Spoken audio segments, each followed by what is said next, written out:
So some more Vivziepop Erin Frost allegation drama has occurred. Like before, I'm gonna read everything out and then after I'll give my thoughts on it. Today, Erin Frost did a tweet saying, longer post on my Tumblr, #Vivziepop. If we head over to her Tumblr, she made a longer post featuring a couple screenshots. Erin says, I've gone back and forth on whether to post the following.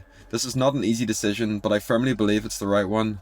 Everyone is talking about the way mainstream animation is, but indie has its own nonsense to sort out as well. Most of what I've alleged about Spindlehorse is hard to prove because the toxicity therein is increasingly well hidden. My testimony alone isn't enough. The very minimal evidence I do have only exhibits a small fraction of a very messy and a complicated picture that goes far beyond just Spindlehorse. Everything that's wrong with Spindlehorse is emblematic of what's wrong with indie as a whole, because Vivian is far from the only person perpetuating these issues. There are people out there with missing pieces, and I can only hope that they'll eventually be confident enough to come forward, but for the time being, I'm gonna post what I can. I'll start with the parts that affect me directly, mainly the part where Vivian allegedly made efforts to blacklist me from other indie productions after I left Spindlehorse. Erin includes a screenshot of a Discord message from Ashley Nichols that she sent on the 21st of June 2022. For those who aren't aware, Ashley Nichols was the host of Honeycast, a cleanup artist for the Hazbin Hotel pilot, and a personal friend of Vivzi and the rest of the team. She is currently making her own animated show called Farfetched. The message says, I wanted to let you know around the time you applied to work on Farfetched, Viv immediately reached out and called me to implore me not to hire you. She cited you being mentally unstable as a reason. I played it off, but it was extremely gross. I also didn't believe it, but I thought you would know, since she probably hasn't just said that to me alone. You deserve better than that. Erin continues by saying, evidently, she also has an agreement of sorts with other indie creators that bars them from hiring her artists. The following screen caps are not mine. The person they belong to was not comfortable coming forward themselves. The image includes messages to Nico Colaleo, who is the creator of Ollie and Scoops, and DreamWorks TV's Too Loud. Like Erin said, these messages are not hers, but instead someone else's. The person says, thanks for following back. I wanted to say it was really nice meeting you over the weekend and I enjoyed our conversation a lot. Nico says, thank you too, it was great meeting you too. A couple months later, on January 2020, Nico messages them and says, hey, are you currently working for Viv? I can't take anyone currently working on her stuff, she won't allow it. The person responds, I haven't gotten any work from her currently.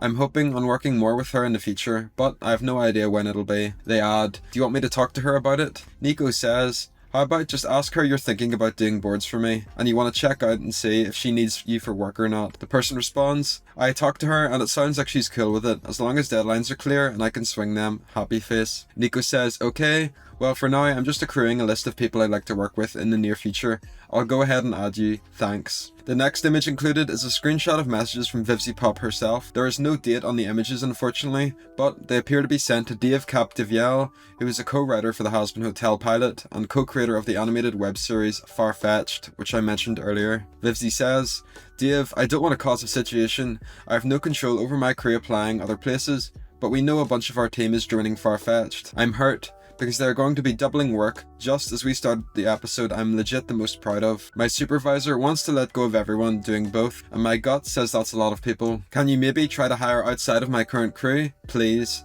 I know it's a big ask. It's just already hard enough to keep everyone on track and hitting deadlines. I just wish they'd told me before they did this. Erin concludes the Tumblr post by saying, not only is Viv actively trying to inhibit the careers of her artists, past and former, but she's able to do this because other showrunners are complicit. I just feel that's something people should know. Shortly after Erin released her initial Tumblr and Twitter posts, she quote retweeted her tweet and said, some of the shit takes I'm already seeing from people on this one are astonishing. They ask for proof, they get proof, and then bend over backwards to make this anyone's fault, but the people who are actually screwing over the indie community. A friend of mine was trying to get work outside Spindlehorse because the production pipeline was a backed up mess and there was no work for them. Animation was their main income, so they looked for work outside Spindlehorse to do and couldn't find any because Viv didn't want people taking her crew. The fact that people think it's fine for a showrunner to effectively blacklist the artists working for them because they feel entitled to do their labour is disgusting. That other creators are in on this is even more so. Lastly, she says, and because other creators in indie are either friends with Viv or downright afraid of her, she gets away with hurting the careers of smaller artists who desperately need the income because they don't have rich parents to pay their bills for them. So that's every message and screenshots shown so far. Like before, it's important for me to archive everything in case they get deleted. I have an entire playlist of videos on the drama which I'll have linked in the description. I also highly recommend you watch my newest video and skip to the Erin Frost section because I talk about the past events more in depth there too. Hi guys, I made a new video and... Hey! What about that one? No, don't watch that. No. But it's everywhere. I wanna watch it. Yeah, I wanna watch it too. No, don't watch it. No. I already watched it. Why you didn't do anything? Why are you getting mad? Stop putting things on the internet. So now, for my opinion, there's a couple of flaws with what Erin has said. The first image is the Discord message from Ashley Nichols. They're cropped, so the context before and after are completely missing. Erin's current and previous behaviour has been erratic and demonstrates her character. This perhaps explains why Vivzie said those statements to Ashley. It also makes total logical sense for Vivzie to reach out to her friends and let them know about workers who might be trouble. As we've seen with this situation, it's been a roller coaster and Vivzie likely didn't want her friend to suffer from the same drama. Ashley also does not include exactly what Viv said, which is unfortunate, so we're going off second-hand info. The second image is with an anonymous person messaging Nico Calaleo. This will all be tied into the next image, but if you take a read through everything, the situation just comes off as normal. Nico says that Vivzie told him not to hire people currently working on her shows. The person then says that they aren't working for Viv currently.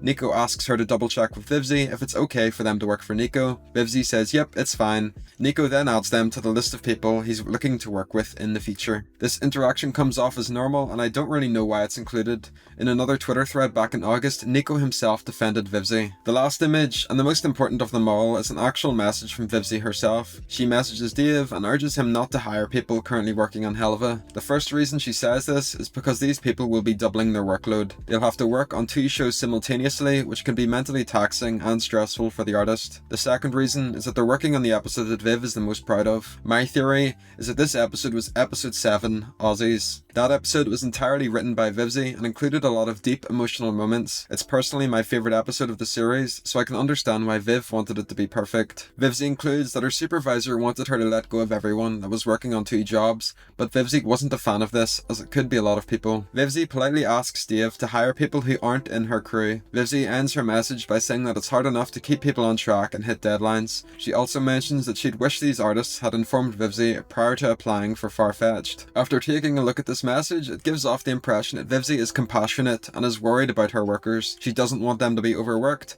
especially since some of them might be young or working on Helva might be their first proper job. This was seen clear as day with Erin Frost herself. In her past posts, she mentioned how she overworked herself by juggling multiple jobs at once. This culminated in the chair situation where she struggled to do the work and Sam Miller had to give the job to someone else so it could be completed on time. This ties into what Vivzie is saying.